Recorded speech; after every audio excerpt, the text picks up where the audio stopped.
कानून का राज है, कानून से व्यवस्था चल रही है ऐसा? जमीन पे ऐसा नहीं है, विचारों में ऐसा है, दिमाग में ऐसा है। इसलिए दिमाग और ये दिमाग और विचार बनते कैसे हैं? ये दिमाग विचार तो अपने समाज को देख के बनने चाहिए। किसको देख के बनने चाहिए? अपने समाज की गरीबी को देख के, अपनी समाज की जहालत को देख के, अपनी समाज में महंगाई को देख के, अपनी समाज की दरिद्रता को देख के विचार बनने चाहिए। विचार बनते कहाँ से हैं? विचार इसे देख के नहीं बनते। विचार मीडिया से बनते हैं, मोबाइल से बनते हैं, अखबारों से बनते हैं। अखबारें और मीडिया है किसकी? अखबार, मोबाइल, मीडिया है किसकी? पूंजीपतियों की है, बहुराष्ट्रीय कंपनियों की है, साधारण पूंजीपतियों की नहीं है। कि गुड़ मिर्च धनिया बेचत हो तो उन्हों के चैनल है, ऐसे नहीं है। बड़े बड़े पूंजीपतियों के, वो भी खास करके बहुराष्ट्रीय कंपनियों के वो टेलीविजन और सोशल मीडिया या इलेक्ट्रॉनिक मीडिया या अखबार मीडिया, ये सारी मीडिया उनके हाथ में है।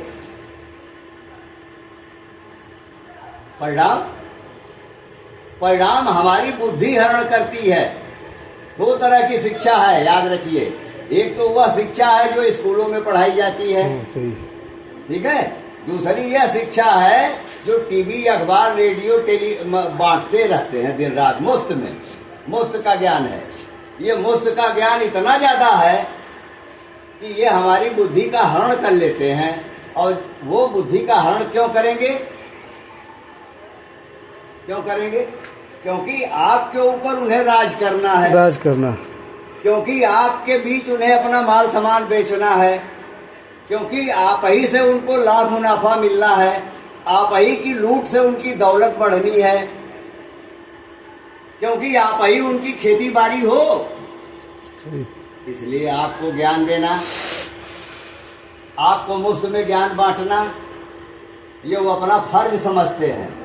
और हम उससे पचाना अगर अपना फर्ज समझ लें तो उसका दलाल, पिट्ठू, गुर्गा, गुमास्ता सब बन जाएंगे।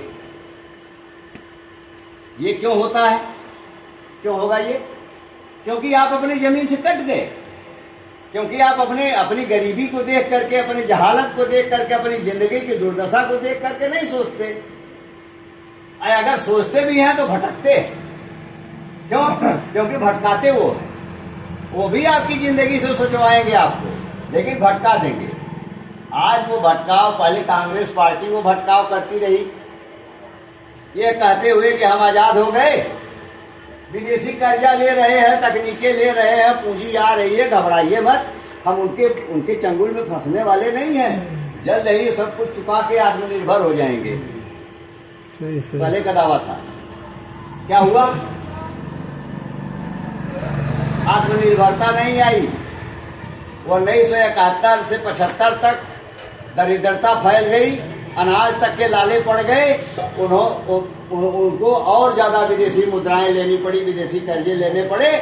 और 91 आते आते समझ लीजिए कि देश की अर्थव्यवस्था में गतिरोध आ गया, सब चरमराने लगी।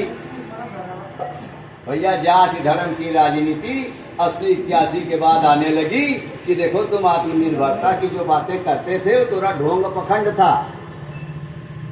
अब वो ढोंग पखंड तेरा महंगाई बेकारी दूर करने के वादे करते थे, अब वो पूरे होने वाले नहीं हैं। अब महंगाई बेकारी के वादे जो करते थे वो पूरे होने वाले नहीं हैं। तो क्या कर?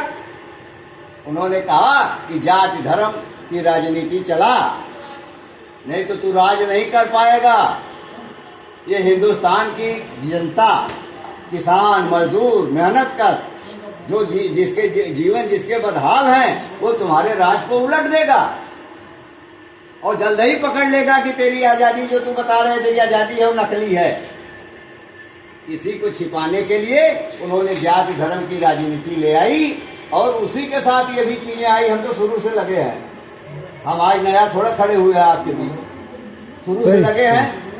हमारे साथ के आरएसएसी, हमारे साथ के जो आरएसएसी थे, जिनसे बातें होती थी, जिनसे झगड़े होते थे, वो माल काट रहे हैं। हम यहाँ खड़े हैं आपके बीच में।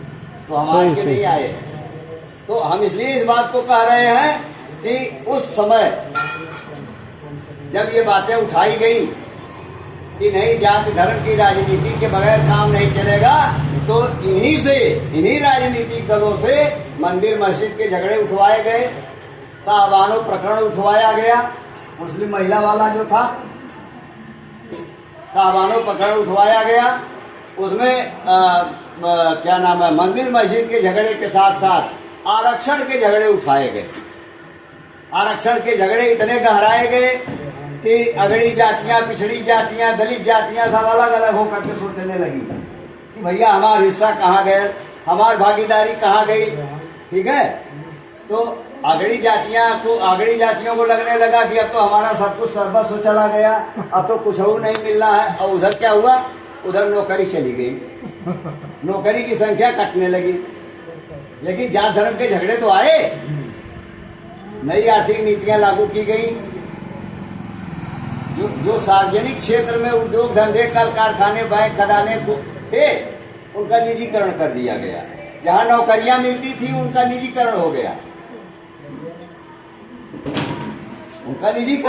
जहां नौकरियां थी। और झगड़े क्या लग रहे हैं कि हमें उसमें आरक्षण दो, हमारी हिस्सेदारी बढ़ाओ, हमारी भागीदारी नहीं हो पाई अब तक। 3% है जो क्या नाम है, राजभर, ये बेचारे बाहर रह गए, कुछ नहीं पाए उसमें से। कह रहे हैं कि आप भागीदारी दो। अरे ससुरा जब बसपे ने कही था भागीदारी कहाँ से मिली होगी, अब कह रहे हैं कि नहीं 13 जो 13 सीट है वही मैं 3 से दे दा। तो भाई 13 में 3 ही ने पैबा, 13 में 3 ही ने पैबा। चाहे वो भले हुआ आयरन का कट जाए, कोयरिन का कट जाए, नोनिया का कट जाए, भाई अगड़ गई हो जातियों में तो इनका कट जाएगा।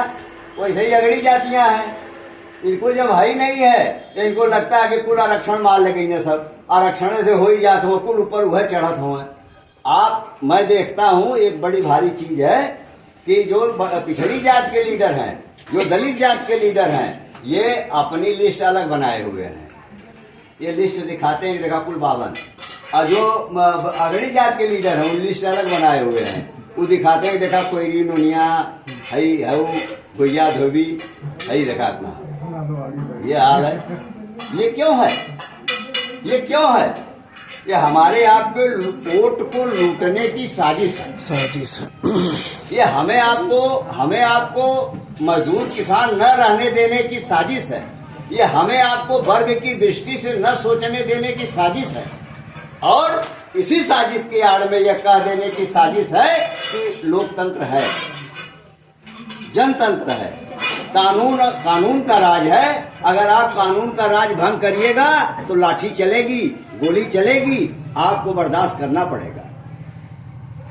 चाहे वो भाजपा का शासन हो, चाहे वो सपा का शासन हो, एक वर्ग, एक धर्म के लोग, एक जात के लोग शासन के समर्थन में चले जाते हैं और दूसरी जात के लोग शासन के विरोध में बोलने लगते हैं। लेकिन जहाँ गोली चलती है, जहाँ लाठी चलती है, वहाँ हर जात धर्म के लोग गोली लाठी खाते हैं। हर जात धर्म के लोग गोली लाठी खाते हैं।